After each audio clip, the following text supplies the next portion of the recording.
Hi, welcome to our podcast series, if you don't mind me asking, where we ask our guests as many questions as we can in 20 minutes to find out about the lived experience of disabled people. My name's Dan and I'm joined by Lucy. We both work for the Business Disability Forum. And today we're absolutely delighted to be joined by Michael Vermeersch from Microsoft, and we're in for a treat. And so without further ado, I'm going to fire away with some questions for you, Michael.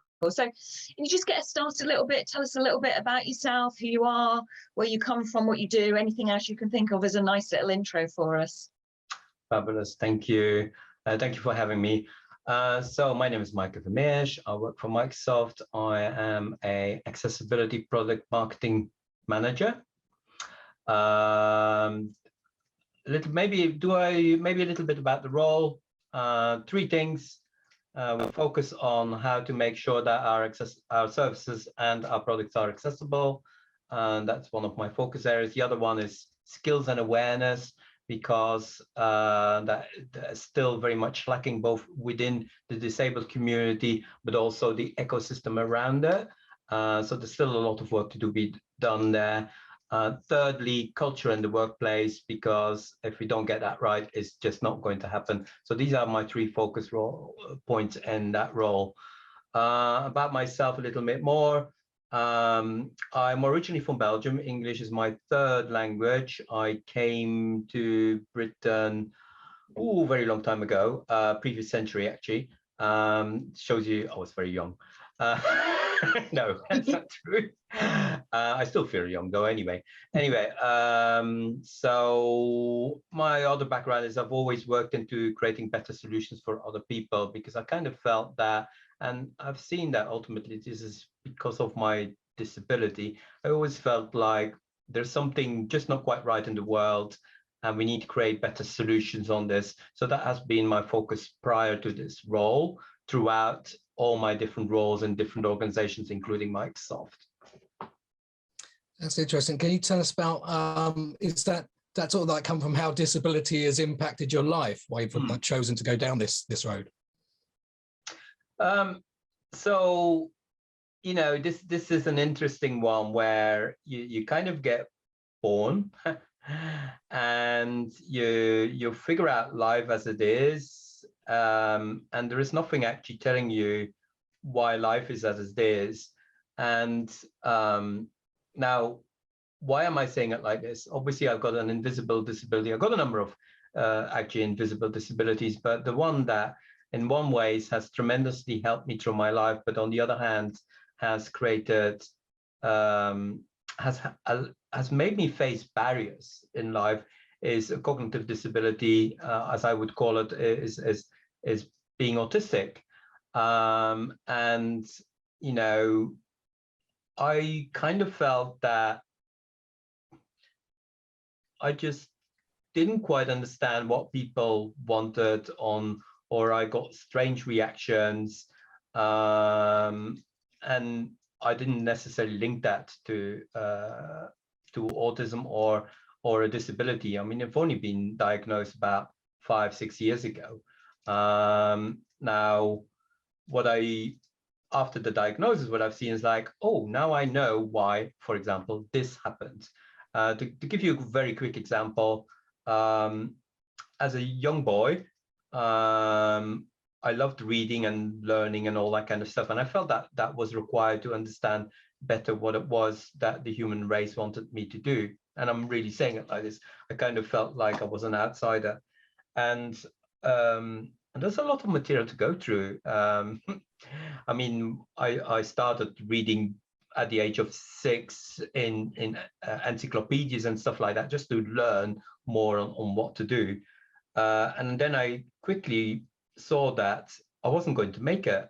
It's just so much to read and learn. So the first thing I needed to do was find the answer to eternal life. And I didn't know how to find that, but I saw these things like bacteria and viruses and things that ultimately kill us. So I said, well, okay, I need to sort that. So at the age of 10, I wrote to a professor and say, but written an article about genetics and virology. I said, right, how do I do this? At the age of 10. This professor wrote me back saying, well, this is the career path that you could envisage, which I then totally geared my career path towards this from the age of 10, learning Latin, because lots of words are actually from that origin, all of those kind of things. Ultimately, I got into research, immunology, virology, all of that kind of stuff. And I was reasonably good and very passionate. I mean, I could see with my peers that they weren't necessarily that passionate about it. I mean, after all, during Brexit times, you won't necessarily bring up all the kind of data. They would typically ask you, how was your weekend? Whereas totally wasn't interested in how people's weekends was. I was more interested in, hey, did you know now if you do this immunoglobulin and do it like this and this and this, you'll be able to create another cure for this. Now, that had odd reactions in laboratories, and ultimately also having dyspraxia, I was a little bit clumsy, had lots of accidents. There's a humongous amount of small tubes you need to fix to do certain tests. With being dyspraxic, I had the occasional accident in the laboratory. Ultimately, what it came to is that they said, look, it looks like you're really good in this, but we think it is because you study everything by heart. And therefore, you're not suited for research because you're really clumsy, you don't know what you're doing, all of that kind of stuff. And I'm like, I'm sorry, I don't know what's going on here. Totally didn't get it. I'm summarizing here, but totally didn't get it, what they were actually saying. But actually, I wasn't learning everything by heart. I was just absorbing the knowledge because I was so passionate in it. And actually, absorbing knowledge isn't totally not an issue for me. And the mere fact that I talk about it continuously, that's part of me. I rather talk about this than football, for example. But that, yes, that makes me stand out as a, I don't know, weird person, geek, whatever. But that's also one of my strengths. And I've learned that throughout the years now. But I can now see, okay, this is what happened here, a social mismatch. This is why I got pushed out and things like that. And that's how I then went into IT, because I felt like, oh, it's very similar. It's just cleaner, no accidents with computers. Well, at least they don't have little cables to fix. It's all about coding, which is the same thing. And I very rapidly got into that. Sorry, that was a big story. It's great. So it sounds like you sort of felt more accepted, sort of like moving on into the world of IT. Originally, there was, I'll be blunt, originally there was less people interaction. Originally, because I could just focus on the code. We had a clean machine which behaved as described. If things didn't work, you know it, you just reboot it, you get a clean, fresh memory, you just start over again, and you know what you're creating because it's your code, there's nothing else in it. So in that sense, yes, but ultimately in trying to then cross the bridge and make technology work better for people, yes. But that was also my initial passion, to find a place in this world and make sense and find purpose, and be proud of making better solutions. Having said that, I still came across those politics, playing games, all of that kind of stuff, which I totally just didn't get. And that in itself brought me challenges with regards to career progression. Now, I know all this, that, yeah, okay, I see what's happening here. And I use now more my strengths and my self-confidence and self-application to say how I think need for me to thrive, but also to produce better results for everybody. Yeah, and I think actually by clearly communicating with each other, without all the faff around it, it's easier for everyone. I always enjoy communicating with you, Michael, because it's just straightforward, because it does what it says on the tin, doesn't it? And actually we need to do a bit more of that. And I was going to come on to, actually, we were talking about common misconceptions around how people deal with us or deal with you. And I know you had a really good one about a D&I conference you were at, and you explained to them that you had a cognitive disability, and their reaction was really interesting, wasn't it, in terms of what they gave you back? So with the diagnosis came a couple of tips, and self-advocacy opened my world in the sense that I could actually tell people, and also the reason why, in the sense that people are not mind readers. So they don't know when you have a disability and what you necessarily need, and that's fine. And they definitely don't know when you have an invisible disability. So at one point, there was this, I was going to speak at this diversity and inclusion conference about disability, and things were going a bit fast and not quite as I needed. It wasn't quite clear cut and prepared. And I like to do that. And I know it's better because it gives better results for everybody. And at one point I just tried, okay, I need to convey that I need a bit more information and a bit more clarity. So I said, look, I've got a cognitive disability. You know, I'm trying to understand what's going on here and what we need to do. Could you provide a little bit more clarity, and can we work on that? Just, you know, not really going straight and say, I need this.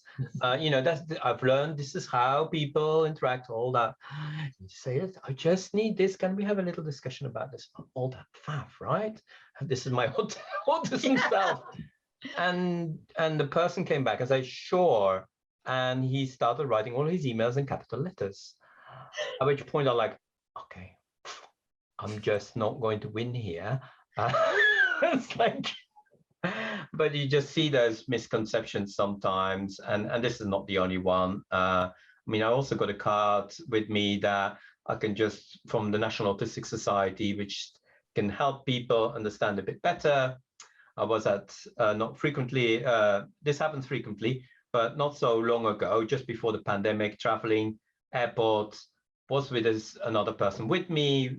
We're going to go to the business lounge, gave the person I'm checking in with my card from the National Autistic Society, which explains about communication and all of that kind of stuff.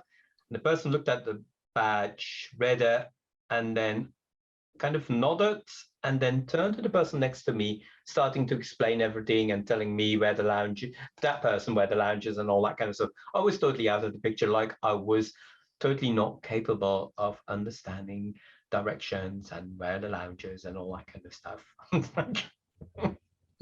Just despair. I could see that one coming though, unfortunately, Michael, but yeah. Yeah, sort of still some work to do. It's interesting what you'd say in terms of that sort of behavior and having to work out politics. It sounds like you've been having to work out code, not just within your role, but just really all your life working out the code around how everyone interacts and all of that politics that we deal with. You're right. I mean, and this is, I mean, this is stuff, right? I know I got humongous to give. I know I've given humongous. I know I got strengths. But just another example, at the age of 46, I like to be very pleasant during traffic, right? So when I see a pedestrian, I like the pedestrian to go across. And often that wouldn't happen. And one day I said to my wife, why does this not happen? I'm trying to be friendly here. And she said, you might try smiling while you do your hand movement. I said, what do you mean? I am smiling. No, that's a grimace, Michael. So that connection between what I want, what I mean, what I desire, helping, doesn't necessarily get translated in facial expression. I'd be a good poker player, apparently. Now I have to physically go, Michael, in my brain, smile, wave person through. Now, you know, having to explain that, having to continuously do that, covering, masking, all of that kind of stuff takes effort. And where I can be my true best self, where people don't judge me because, okay, he said this, it did make a point, but he wasn't smiling. Now I am definitely bridging those gaps, and I'm more self-aware. But on the other hand, working in an environment where people know that, you know, that's just how Michael is. There's nothing, you know, he doesn't have any double meanings. I can be my best self and not having to worry, not having to mask, not having to cover, and not having to worry what will they think of me because I said something without smiling. But it was a great point. It's like, Yeah, and it's something that ties into that. Is there some piece of advice you've had from someone else that's really sort of hit the mark with you, had a big impact that might help others around this? on that sense, I mean, that self-advocacy made a huge difference, but in trying to learn and trying to, you're like an alien in an alien world, if that makes sense, a stranger in a strange land. So what I also learned is, we all got strengths, we all got weaknesses, and don't focus on the weaknesses was definitely something for me. Focus on the strengths and see how the strengths can help you through life. And you know what? I think that's a great lesson also for employers and anybody else. Look at what people can do rather than what they can't do. And on that sense, and even sometimes with teamwork, we got people have blueprints. This is the ideal seller. I'm like, oh, so you want a team of clones where everybody is the self? No, you don't want this, because guess what? The market in itself is diverse. Humanity is diverse. So you want a diversity amongst your sellers.